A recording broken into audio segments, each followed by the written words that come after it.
Well, our next guest needs no introduction to this audience. He is the legendary Paul Finebaum joining us on Heartland College Sports. I'm Pete Mundo. We appreciate you being here, whether it's on the radio show, the podcast, the YouTube channel. Make sure you're subscribed as we roll through the show. College football, of course, is right around the corner. And Paul, here is the number one thing my audience wanted to know.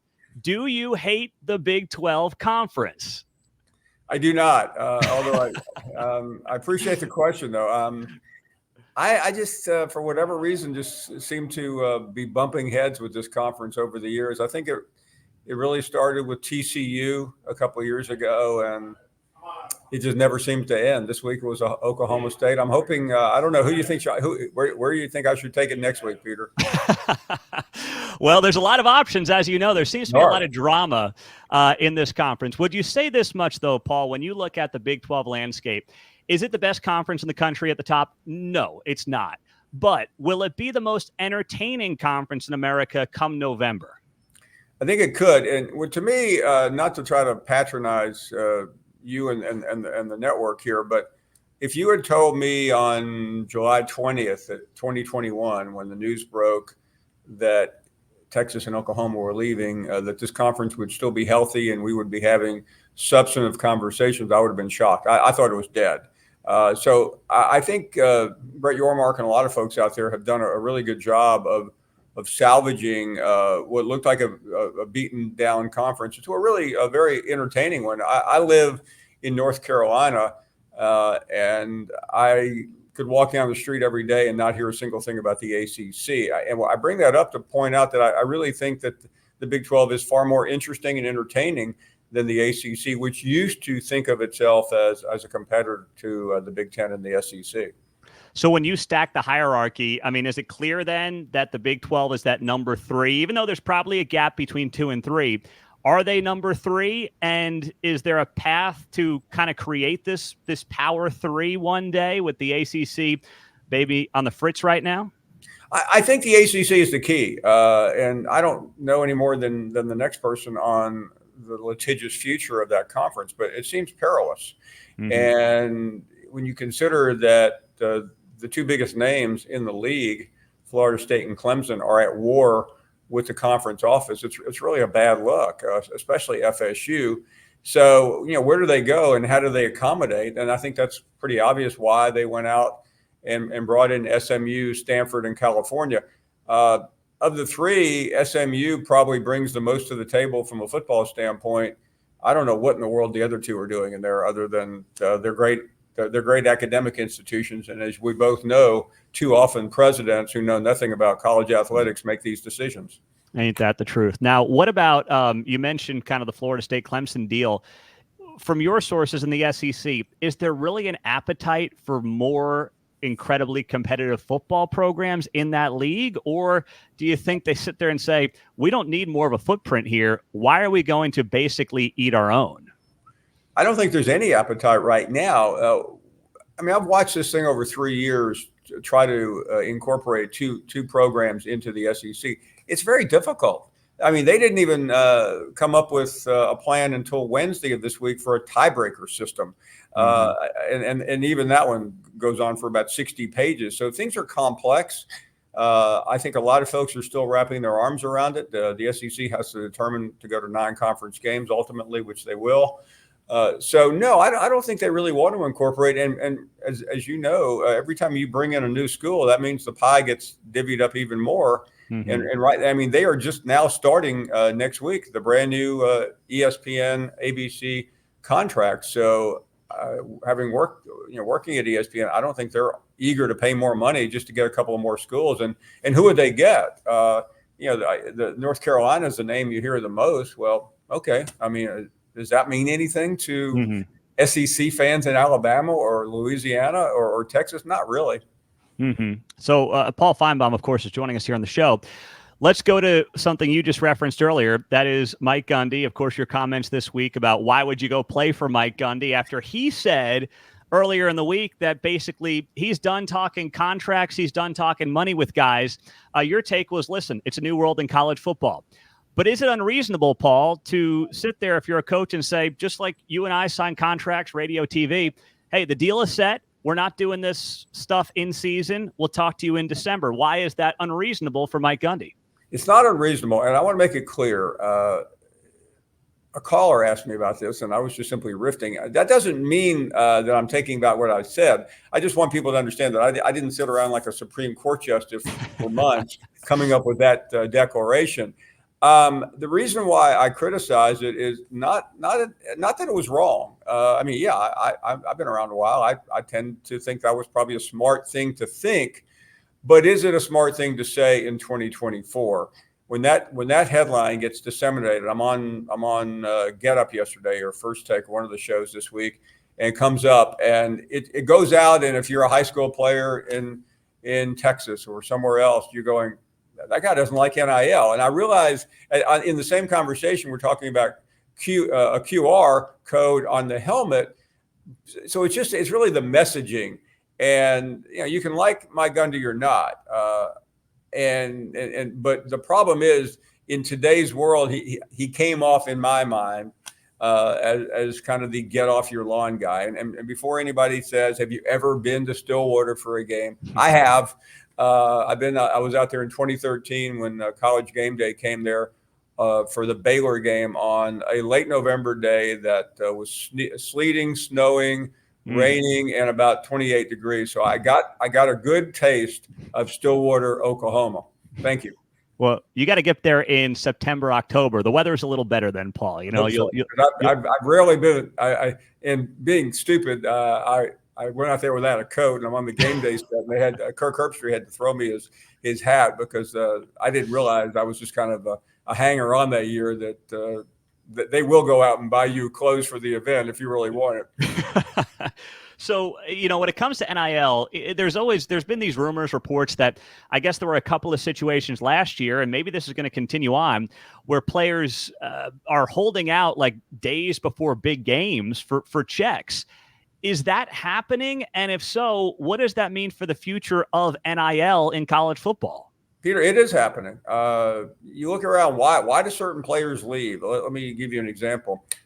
Quinton Judkins, who was one of the best running backs in the SEC for Ole Miss. Why is he now at Ole Miss? Well, I think you laid out one of the scenarios. At some point, coaches say, I've had enough of this.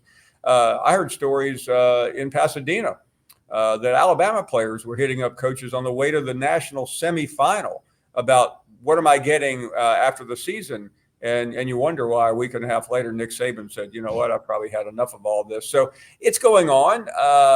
Is it going on everywhere? No. Does that make what Mike Gundy said wrong? No.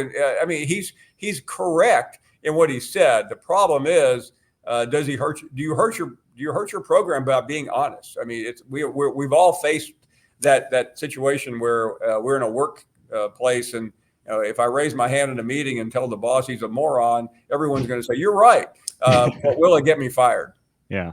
Yeah. So then what about, you look at some of the Big 12 programs like an Oklahoma State, a Kansas State, and Iowa State. These programs are kind of doing it more the old fashioned way where they're going to try to find the under-recruited guys, build them up over 2, 3, 4 years. And yes, then they're going to have to pay them something to hang around.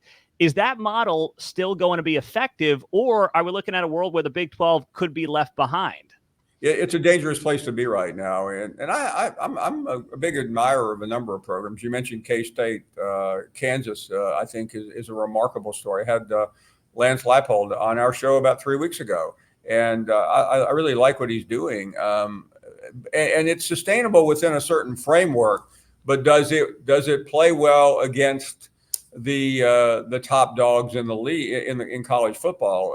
When you see what Ohio State did a couple of months ago, I mean, I've never seen anything like that. I mean, there's reports of $20-30 million was spent. I mean, they went out in addition to going to Kansas State for a quarterback, they went to Ole Miss for a running back, and they went to Alabama and literally got the best defensive player out of there, who was thinking about going to Georgia. That does not come cheap. Mm-hmm. And can a school like Kansas or Kansas State or Oklahoma State or TCU compete with that? No. And that's really, unfortunately, the separation of the haves and the have-nots right now in college football.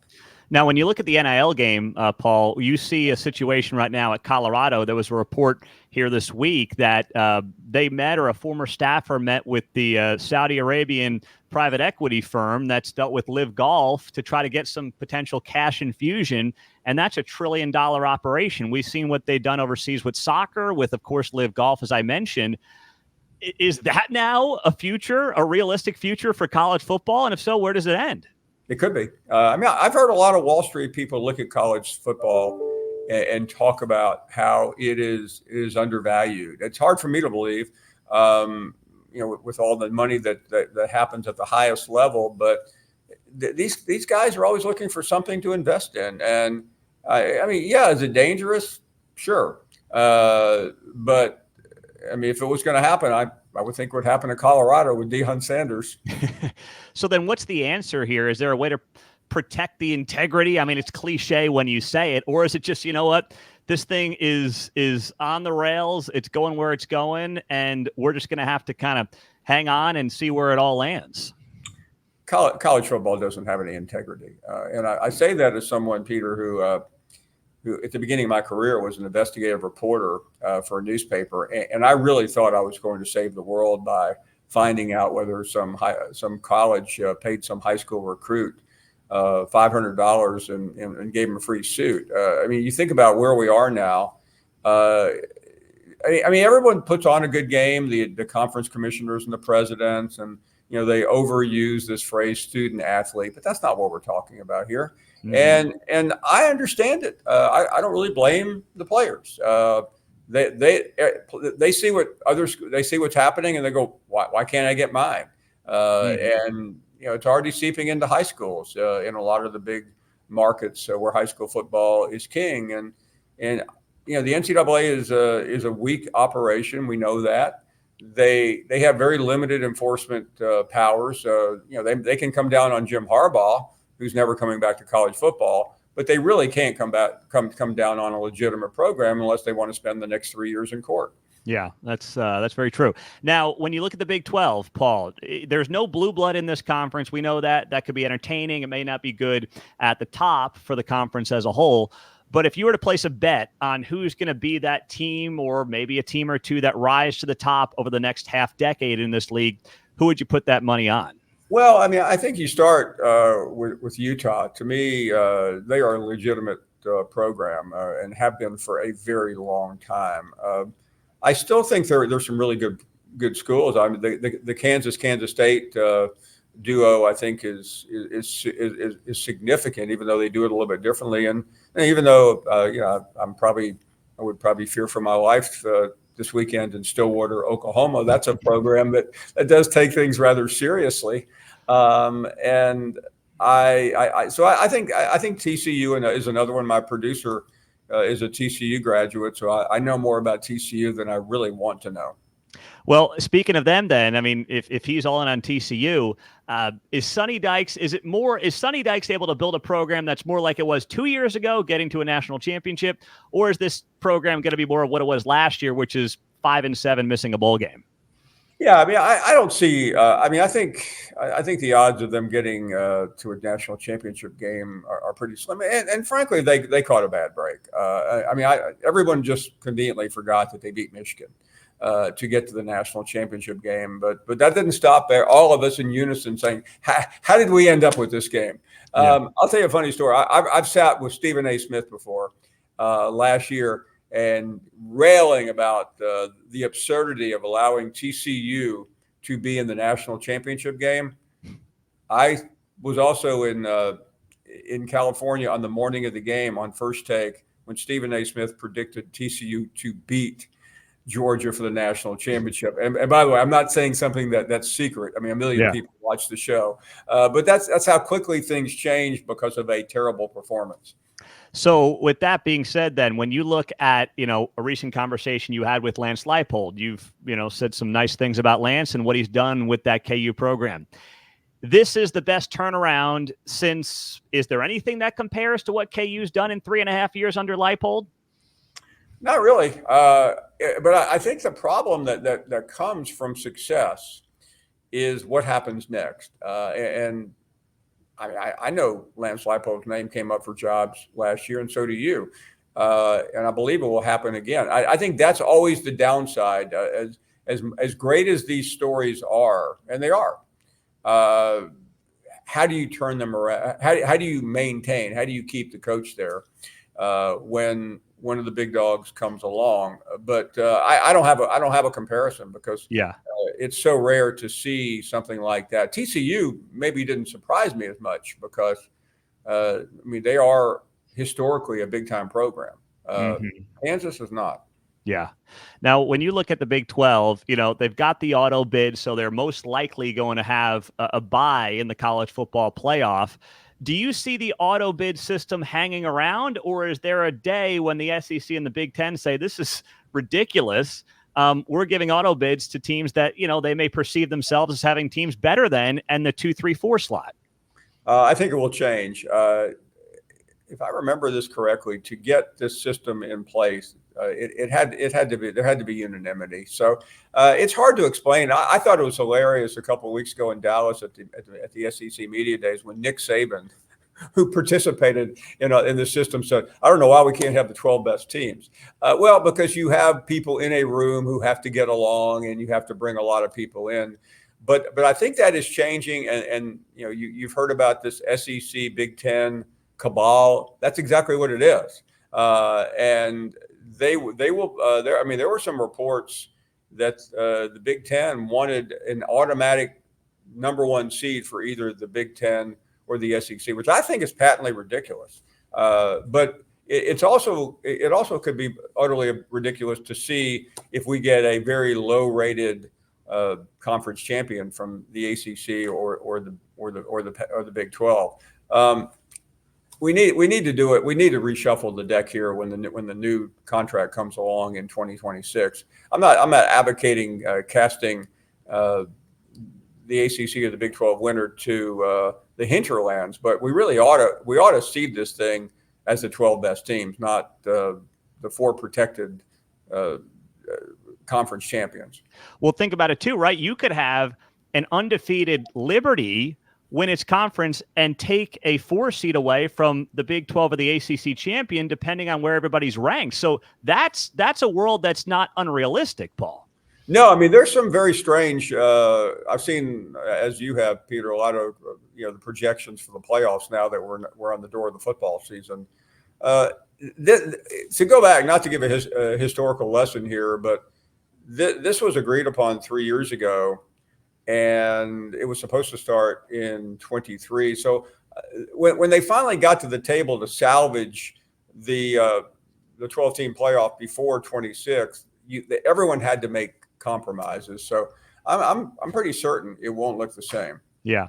You mentioned the SEC Big Ten cabal, as you called it. If you're Brett Yormark, who, you mentioned has done a good job, I think everybody looking from the outside would say he's done a great job kind of navigating these waters on behalf of the Big 12. What should he be thinking about? What should he be doing to try to close that gap or keep that gap where it's at between those Power 2 and his own league? Well, I would be aggressive, and I know he's thinking that way. That's his background. I would be continuing to think about expansion, and I don't know whether I apologize while the light continues to shift behind me. I'm in a television studio. Just flip the lights on in here. But my point being, I think Clemson and Florida State, quite frankly, would be a tremendous addition to the Big 12. I don't know how realistic that is, but I think you have to keep thinking big. I thought the expansion where the ACC made very little sense. I think going out and getting the Western schools from the Pac-12 was a very good move for the Big 12. I think it gives it a lot of cachet, and it really. I mean, everything's weird in college expansion, but I think the Big 12 came out of it outside of the SEC, just adding only 2 very, very well. Well, for those of us college football fans, of course, Paul, it's like Christmas Eve. We're getting closer to the season. What are you looking forward to the most when it comes to the work, of course, you're doing at ESPN and just the upcoming season with all the changes that we've got? Well, I think there's I didn't like the course when I was in high school or college, but I think the calculus of college football is so different. one loss does not mean as much. I mean, these opening weekend games, let's say, we see some upsets. That's not if you got upset in the past on week one, your chance of getting back in it was almost impossible. You could. Alabama did it last year by losing in week two, but how'd they do that? They had to beat the number one team in the country. That was really their only path. But even when we had the BCS, you couldn't survive probably with a loss on the first weekend. So, and then what gets you in? I mean, you and I have both been asked a million times by colleagues. Is it 10-2? Is it 9-3? I still don't think people really know. I think there are circumstances where if you win a huge game late, like a conference championship, you might be able to get in with 3 losses. But I think right now 2 losses is probably going to be the limit. In some leagues, it could even be 1. No doubt about it. Well, he's Paul Finebaum. I'm Pete Mundo. We're on Heartland College Sports. We appreciate you being here, whether it's on the radio show, on the podcast, on YouTube. Subscribe. We appreciate you doing that as we put a bow on it. Paul, looking forward to all the coverage. I know a lot of our folks have admired from afar, and we appreciate you joining us and talking a little Big 12 and college football. And I'm glad we cleared the air. You do not hate the Big 12. I love the Big 12, Pete. It's my favorite conference on the face of the earth. So please stop all the hate. I'm holding you to that. I'm holding you to it. Paul, thank you for the time. We appreciate it. My pleasure. Thank you.